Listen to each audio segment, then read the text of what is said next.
Bonjour tout le monde. Bienvenue.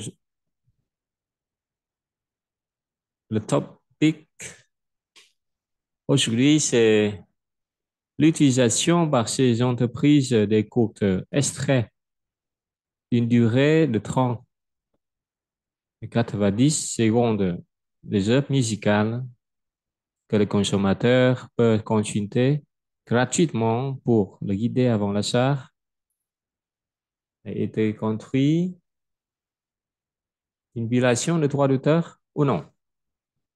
C'est la question.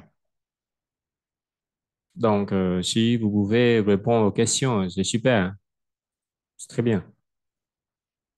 Aujourd'hui, on va présenter un arrêt de la Cour d'appel fédérale Canada a confirmé la décision de la Commission.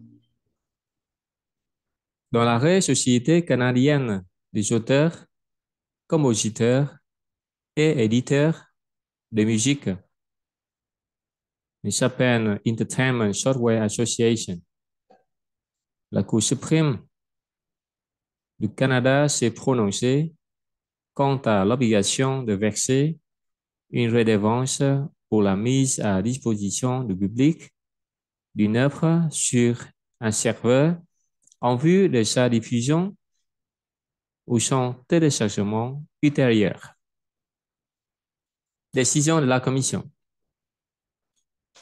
La Commission retient l'interprétation de la 60 voulant que la mise à la disposition du public d'une œuvre est une communication.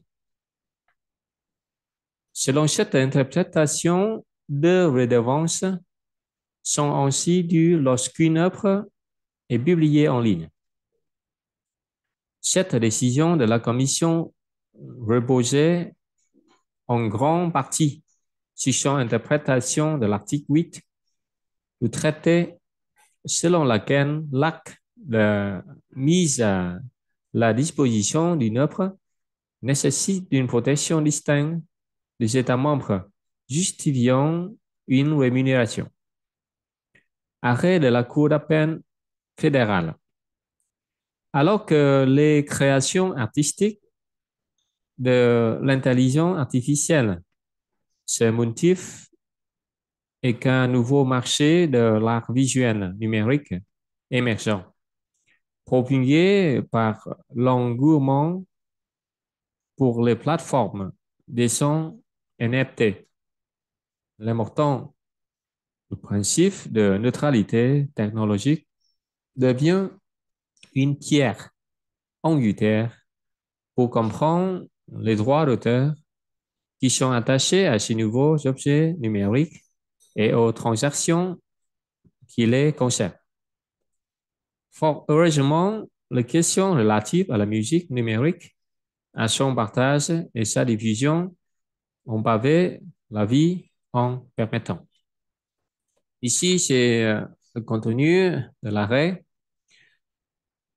Donc, la chanson est un organisme qui représente les compositeurs, les auteurs et les éditeurs de musique au Canada. Elle s'occupe de la gestion de leurs droits de communication et d'exécution. Devant le phénomène grandissant de la commercialisation en ligne des pièces musicales par des entreprises comme Apple et Bell, et d'ailleurs intimidé dans cette affaire. Ce sont ainsi que deux autres sociétés de gestion de droits d'auteur, les demanderesses, désiraient obtenir des redevances pour l'utilisation par ces entreprises de courts extraits d'une durée de 30 à 90 secondes des œuvres musicales que les consommateurs peuvent consulter gratuitement pour le guider avant l'achat. La commission du droit d'auteur, la commission a statué qu'une utilisation de sorte était équitable à des fins de recherche et d'études privées, tel que permet l'article 29 de la loi sur le droit d'auteur. La Cour d'appel fédérale a confirmé la décision de la commission. Donc, c'est tout aujourd'hui. Si vous avez des questions, n'hésitez pas à me poser. Merci.